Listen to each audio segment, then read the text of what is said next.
Etong picture na ito, very controversial ito ngayon sa social media. Edited daw ito.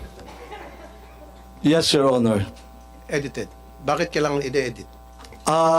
We have to protect the identity of the winner. Meron po nagreklamo sa amin one time, we covered the face, yung damit naman po ay nakilala.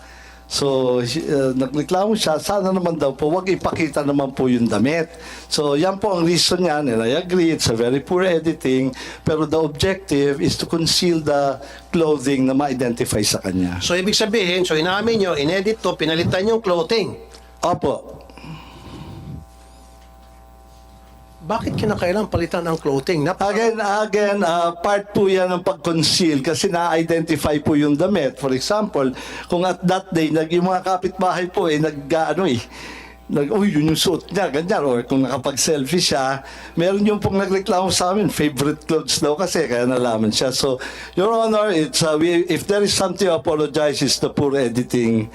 But I think it has served its purpose of concealing the identity, Your Honor. So, at least inamin nyo, ayan, marami kasi mga nagtatanong, nagsabi, purang pagka-edit. I'm So, sorry, inamin nyo, edited ito. we're not very good at editing the clothes. Pero yung tao hindi edited. Hindi po, totoo po Tunay yan. na tao to. Tunay na tao po yan. Okay. So, kaya sabi ko mamaya sa executive session, gusto ko malaman niya, identity nitong taon to, pati yung nanalo sa 690 million. Actually, Make sure ang na lahat po talaga on record yan, kung isusumpinan niyo po, we can provide the names. No, sa executive session, pwede naman siguro yan. Am I right, Senator Coco? Can we do that?